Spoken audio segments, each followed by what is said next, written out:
Hello everybody, welcome back to my channel. Today I'm here with Mr. Elf. Hello there. I don't know how much he's gonna say in this video because he's kinda sleepy. That's right. But today we're going to be reading a Christmas story from this book, A Christmas Carol and Other Christmas Tales.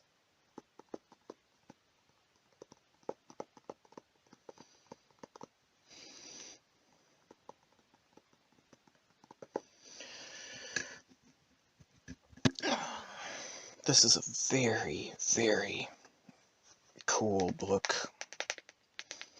I love the design. I love the sounds it makes.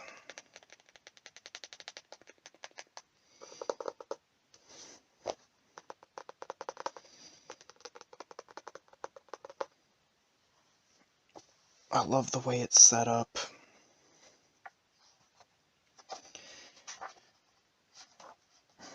It has a whole bunch of stories in it, completely unabridged, with beautiful illustrations, vintage illustrations. In particular, A Christmas Carol in this has illustrations by Arthur Rackham, and I'm a huge fan of Arthur Rackham's art for most of the stories he's illustrated. However, today I'm not going to be reading A Christmas Carol. I'm going to be reading a different story called The Nutcracker and the Mouse King by E.T.A. Hoffmann. Now, this is a story that is one of my favorites of all time. I love reading this every single year. It's such a delightful story. And this is actually my first time owning an actual print copy of this book. Because for a bit of backstory, I used to go to the library when I was a kid and I would check out books. And one of my favorites to read from the library was The Nutcracker. I actually read this story before I knew the ballet existed, which might sound kind of strange because that doesn't happen very often. I don't actually know anybody that knew about the book before the ballet.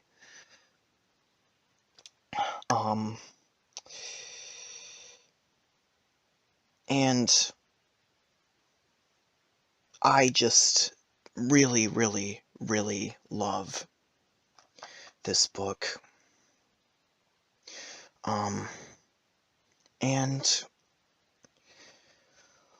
one of my reasons for making this video, why would I want to read this book for an ASMR video? Because for one thing, it is really long. It has 14 chapters in all. Takes up quite a few pages. If I can find the end of it here. It's about that long, which is a lot of pages. But why would I want to read this? Well, for one thing, as I said, it's one of my favorites. Secondly, I think it has a lot of, there are a lot of rumors surrounding it that I kind of want to debunk. One of them is, of course, one that comes about from the fact that most people have only seen the ballet, and that's the only exposure they've had with the Nutcracker. And in their opinion, their idea of what the Nutcracker is it's just a fluff story. It's just a sweet, saccharine story with very little plot after, like, the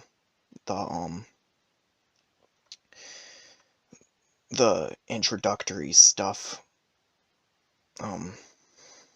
You'll see what I mean, but if you know the ballet, you know what I'm talking about. That's not true if you know the book. It's a very complex story, as you'll see if you actually stick around and watch this entire series, because I do plan on reading the entire book. Other misconceptions about this story. People who do know the book exists and they do know that it's different from the ballet, they'll claim things like the original book wasn't intended for kids, which is incorrect. It was intended for kids. They'll say it's a dark story that's inappropriate for kids. That's not true either. It's very appropriate for kids. If you've read a Roald Dahl book, like the Charlie and the Chocolate Factory and the Matilda and all those, you will be fine with this. Your kids will be fine with this. If they can handle a Roald Dahl book, they can definitely handle this. It's certainly kind of that weird, odd fantasy stuff, but kids can perfectly handle this. If they can handle a Roald Dahl book, which I think most kids can. Thirdly, there aren't actually very many ASMR readings, or even readings in general, of this book on YouTube. And the few that there are, that do exist, actually make the critical mistake of what translation they use, because this book was originally in German. And, it's been translated to English. This translation right here is the Major Alex Ewing translation, which, in my opinion, is the only actually good English translation of this story that's in the public domain. There's also the Ralph Manheim translation, which is really good. That's one that people who are familiar with this story might be familiar with, because it's the one that's illustrated by Maurice Sendak. That one's really good, but it's not in the public domain. And so it's not one that gets read as often on YouTube, in case of copyright infringement. This, in my opinion, is the only good public domain translation of this story. The only two, or rather, okay, the only two ASMR readings of the complete book that I've seen on YouTube, I'm not talking about abridged versions, I'll talk about the complete book. Only two I've seen of the complete book on YouTube of ASMR readings use the Ascot R. Hope translation, which is decent. I will give it that. But it very much Americanizes the story, giving the characters, most of the characters, American names, removing German references, or replacing them with, like, Americanized equivalents.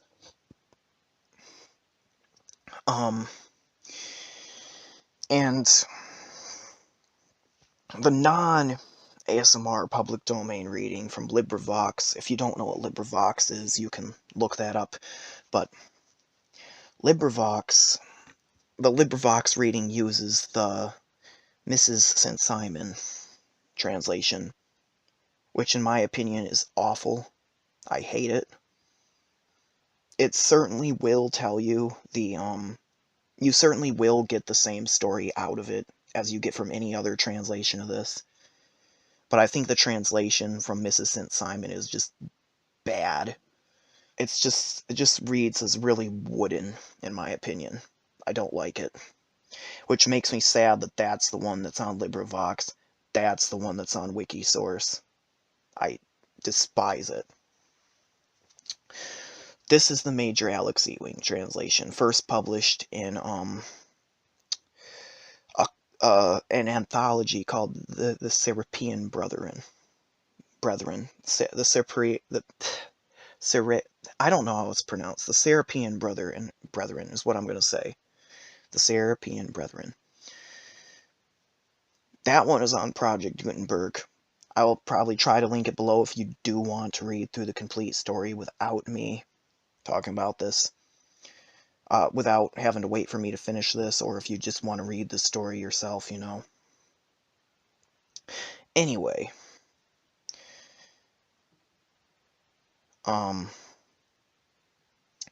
Another thing is, this isn't directly related because I probably would have read this book anyway, even without it, but L of Millennial Magic ASMR did a reading of a storybook adaptation primarily based on the ballet that I actually do enjoy watching from time to time. I will probably link that below so you guys can watch that, because I really do enjoy her reading of that.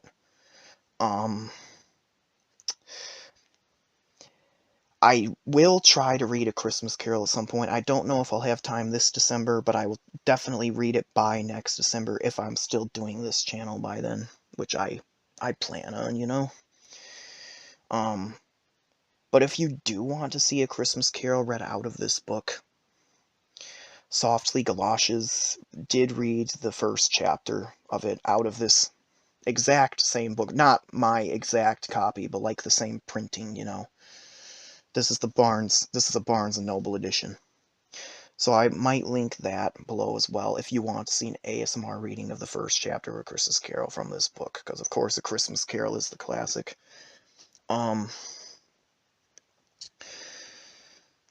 Next, if you do want to get this book, because I know it is a very beautiful book, it's available at Barnes & Noble probably around Christmas time. You can probably order it to get shipped as well. One thing I do want to warn you, if you do want to get the Nutcracker, but you're thinking of maybe getting it at a cheaper price, do not buy this version that I'm holding right here, because it does have the same illustrations, the Bertol illustrations, but this is not the original book. This is Alexander Dumas' adaptation, which is very similar, but it's different. So, this is actually the one I bought before buying this Christmas Carol book right here. Just because I liked the illustrations in it. You can see how, like, vintage they are. You'll see right here the same, if I can find it, frontispiece. But, I didn't actually find out until after Christmas was over that this Christmas Carol book had the Hoffmann version in it, and the E-Wing translation is at that, which I was very, very happy about. So I went to Barnes & Noble as soon as possible to see if they still had a copy of this, and they still had quite a few copies left, so I bought it. So if you do want the Hoffmann version and you want a Barnes & Noble copy, don't buy this book. Buy this book. Alright. Get on with it already, Kurt. Yes, yes, I know. I want you all to sit back, lay back, maybe close your eyes unless you want to see the pictures. And I will read the first few chapters of The Nutcracker and the Mouse King by E.T.A. Hoffmann.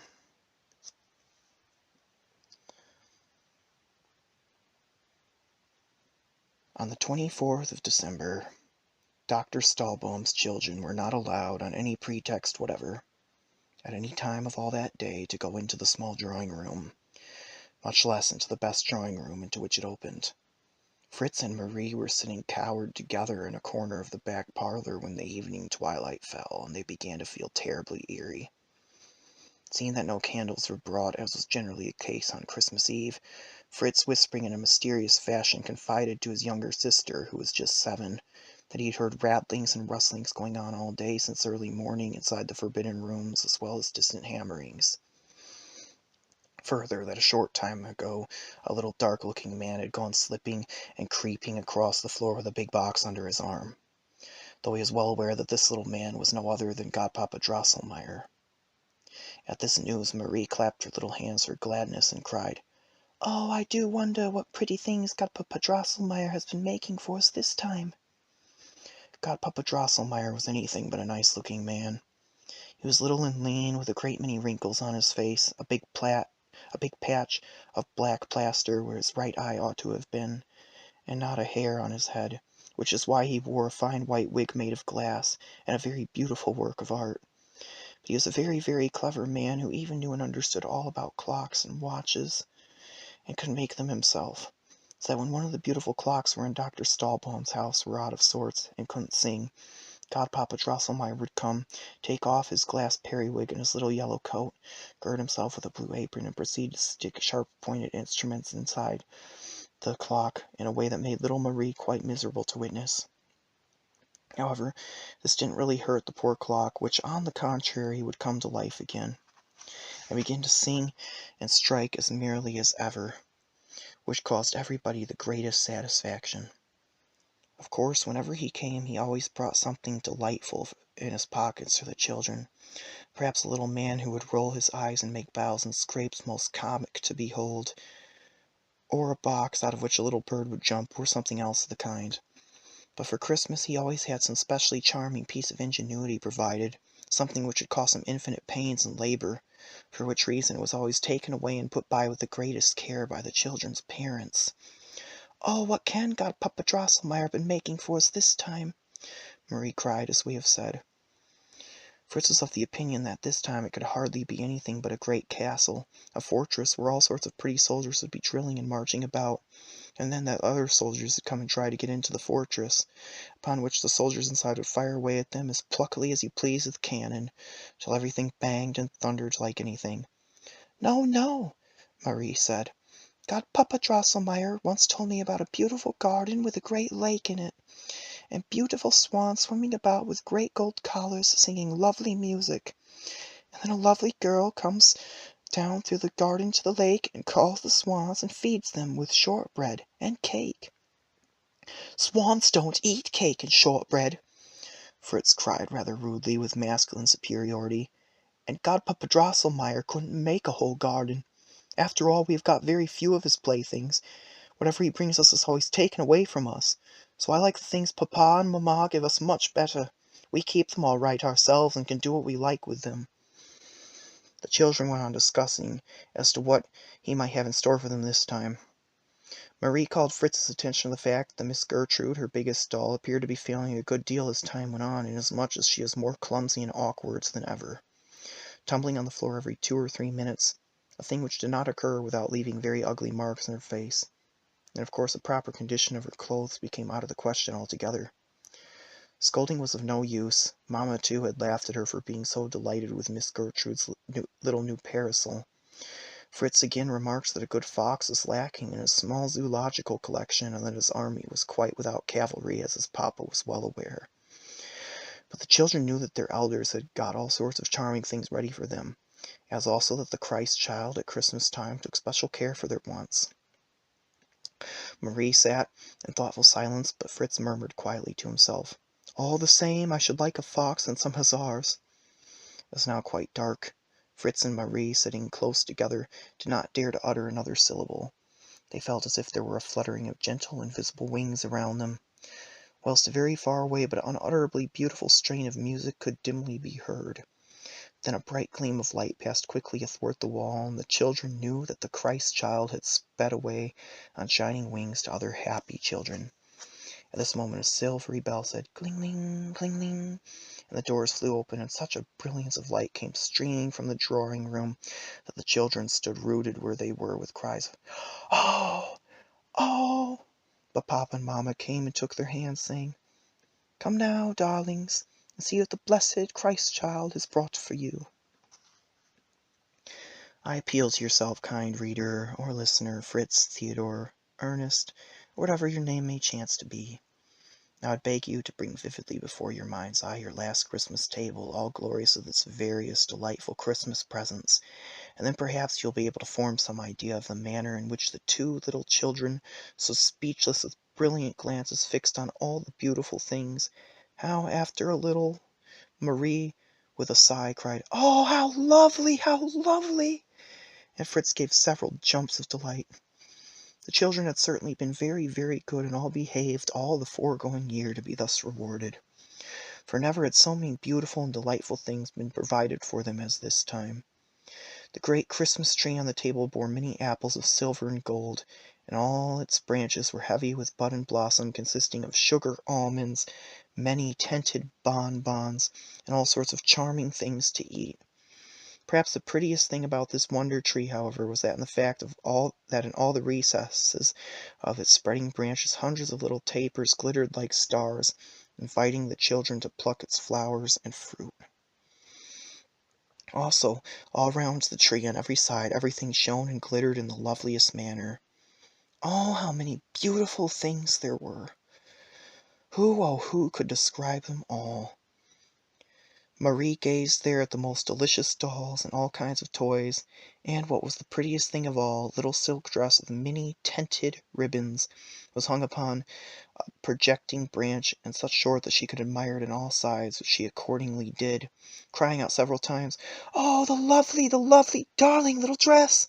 And I do believe I shall really be allowed to put it on." Fritz in the meantime had had 2 or 3 trials how his new fox, which he had actually found on the table, could gallop, and now stated that he seemed a wildish sort of brute. But no matter. He felt sure he would soon get him well in order. He set to work to muster his new squadron of hussars, admirably equipped in red and gold uniforms, with real silver swords, and mounted on such shining white horses that you would have thought they were of pure silver too. When the children had sobered down a little, and were beginning upon the beautiful picture books, which were open so that you could see all sorts of most beautiful flowers and people of every hue, to say nothing of lovely people playing, all as naturally represented as if they were really alive and could speak, there came another tinkling of a bell to announce the display of Godpapa Drosselmeyer's Christmas present, which was on another table against the wall, concealed by a curtain. When this curtain was drawn, what did the children behold? On a green lawn, bright with flowers, stood a lordly castle, with a great many shining windows and golden towers. A chime of bells was going on inside it. Doors and windows opened, and you saw very small but beautiful ladies and gentlemen with plumed hats and long robes down to their heels, walking up and down in the rooms of it. In the central hall, which seemed all in a blaze, there were quantities of little candles burning in silver chandeliers. Children in little short doublets were dancing to the chimes of the bells. A gentleman in an emerald green mantle came to a window, made signs through it, and disappeared inside again. Also, even Godpapa Drosselmeyer himself, but scarcely taller than Papa's thumb, came now and then and stood at the castle door, then went in again. Fritz had been looking on with the rest at the beautiful castle and the people walking about and dancing in it, with his arms leaned on the table. Then he said, "Godpapa Drosselmeyer, let me go into your castle for a little." Godpapa Drosselmeyer answered that this could not possibly be done, in which he was right, for it was silly of Fritz to want to go into a castle which was not so tall as himself, golden towers and all, and Fritz saw that this was so. After a short time all the ladies and gentlemen kept on walking about just in the same fashion, the children dancing, and the emerald man looking out of the same window, and Godpapa Drosselmeyer coming to the door. Fritz cried impatiently, "Godpapa Drosselmeyer, please come out of that other door." "That can't be done, dear Fritz," answered Drosselmeyer. "Well," resumed Fritz, "make that green man that looks out so often walk about with the others." "And that can't be done either," said his godpapa once more. "Make the children come down then," said Fritz. "I want to see them nearer." "Nonsense! Nothing of that sort can be done," cried Drosselmeyer with impatience. "The machinery must work as it's doing now. It can't be altered, you know." "Oh," said Fritz, "it can't be done, eh? Very well then, Godpapa Drosselmeyer, I'll tell you what it is. If your little creatures in the castle there can only always do the same thing, they're not much worth, and I think precious little of them. No, give me my hussars. They've got to maneuver backwards and forwards just as I want them, and are not fastened up in a house." With which he made off to the other table, and set his squadron of silver horses trotting here and there, wheeling and charging and slashing right and left to his heart's content. Marie had slipped away softly too, for she was tired of the promenading and dancing of the puppets in the castle. Though kind and gentle as she was, she did not like to show it as her brother did. Drosselmeyer, somewhat annoyed, said to the parents, "After all, an ingenious piece of mechanism like this is not a matter for the children, who don't understand it." I shall put my castle back in its box again. But the mother came to the rescue and made him show her the clever machinery which moves the figures. Drosselmeyer taking it all to pieces, putting it together again, and quite recovering his temper in the process. So he gave the children all sorts of delightful brown men and women, with golden faces, hands, and legs, which were made of ginger cake, and with which they were greatly content. But there was a reason wherefore Marie found it against the grain to come away from the table where the Christmas presents were laid out, and this was that she had just noticed something there which she had not observed at first.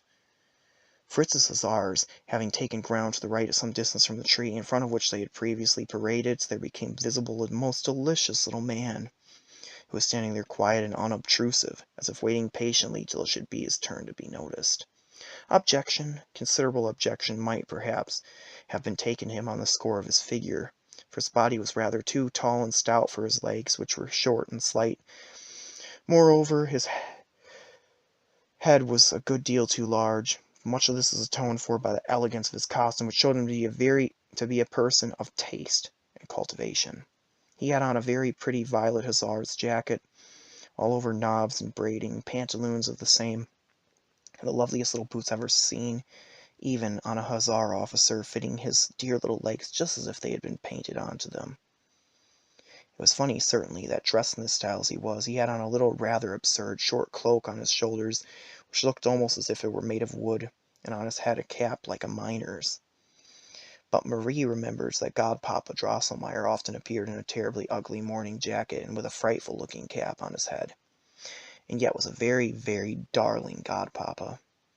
As Marie kept looking at this little man, which she had quite fallen in love with at first sight, she saw more and more clearly what a sweet nature and disposition was legible in his countenance. Those green eyes of his, which stuck perhaps a little more prominently out of his head than was quite desirable, beamed with kindliness and benevolence. It was one of his beauties, too, that his chin was set off with a well-kept beard of white cotton, as this drew attention to the sweet smile which his bright red lips always expressed. "Oh, papa, dear!" cried Marie at last. "Whose is that most darling little man beside the tree?" "Well," was the answer, "that little fellow is going to do plenty of good service for all of you. He's going to crack nuts for you, and he is to belong to Louisa just as much as to you and Fritz." With which Papa took him up from the table, and on lifting the end of his wooden cloak, the little man opened his mouth wider and wider, displaying 2 rows of very white, sharp teeth. Marie, directed by her father, put a nut into his mouth, and knack, he had bitten it in 2, so the shells fell down, and Marie got the kernel. So then it was explained to all that this charming little man belonged to the Nutcracker family, and was practicing the profession of his ancestors. "And," said Papa, "as friend Nutcracker seems to have made such an impression on you, Marie, he shall be given over to your special care and charge, though, as I said, Louisa and Fritz are to have the same right to his services as you." Marie took him into her arms at once, and made him crack some more nuts, but she picked out all the smallest, so that he might not have to open his mouth so terribly wide, because that was not nice for him. Then Sister Louisa came, and he had to crack some nuts for her too, which duty he seemed very glad to perform, as he kept on smiling most courteously. Meanwhile, Fritz was a little tired after so much drill and maneuvering, so he joined his sisters and laughed beyond measure at the funny little fellow, who, as Fritz wanted his share of the nuts, was passed from hand to hand, and was continually snapping his mouth open and shut. Fritz gave him all the biggest and hardest nuts he could find, but all at once there was a crack, crack, and 3 teeth fell out of the Nutcracker's mouth, and all his lower jaw was loose and wobbly. "Oh, my poor darling Nutcracker!" Marie cried, and took him away from Fritz. "A nice sort of chap he is," said Fritz. "Calls himself a Nutcracker, and can't even give a decent bite. Doesn't seem to know much about his business. Hand him over here, Marie. I'll keep him biting nuts if he drops all the rest of his teeth and his jaw into the bargain. What's the good of a chap like him?" "No, no!" cried Marie in tears. "You shan't have him, my darling Nutcracker. See how he's looking at me so mournfully and showing me his poor sore mouth. But you're a hard-hearted creature. You beat your horses, and you've had one of your soldiers shot." "Those things must be done," said Fritz, "and you don't understand anything about such matters. But Nutcracker's just as much mine as yours, so hand him over. Marie began to cry bitterly and wrapped the wounded Nutcracker quickly up in her little pocket handkerchief. Papa and Mama came with Drosselmeyer, who took Fritz's part, to Marie's regret.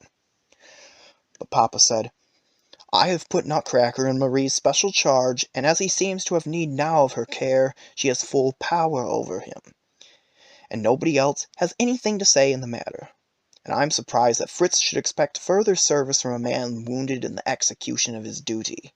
As a good soldier, he ought to know better than that. Fritz was much ashamed, and troubling himself no further as to nuts or Nutcrackers, crept off to the other side of the table, where his hussars, having established the necessary outposts and vedettes, were bivouacking for the night. Marie got Nutcracker's lost teeth together, bound a pretty white ribbon taken from her dress about his poor chin, and then wrapped the poor little fellow, who was looking very pale and frightened, more tenderly and carefully than before, in her pocket handkerchief. Thus she held him, rocking him like a child in her arms as she looked at the picture books.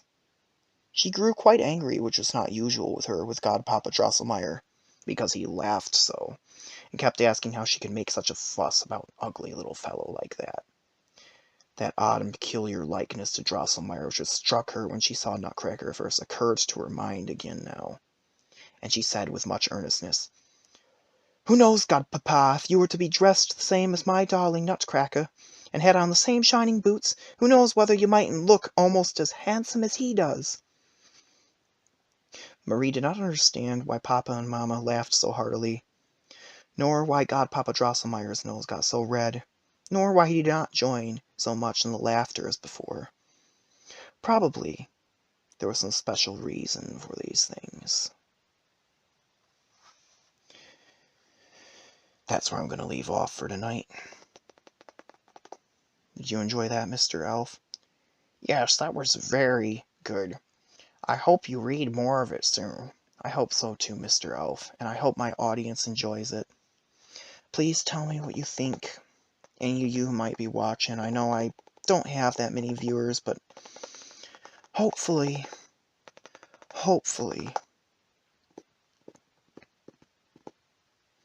some of you might tell me. Did you enjoy this? Would you like to hear any other stories from me, Christmas story suggestions? I do plan on reading A Christmas Carol either later this December after I finish Nutcracker, or next December if I run out of time. I do plan also on reading The Night Before Christmas, because that's also in here. Thank you for watching, and I'll see you next time. Good night.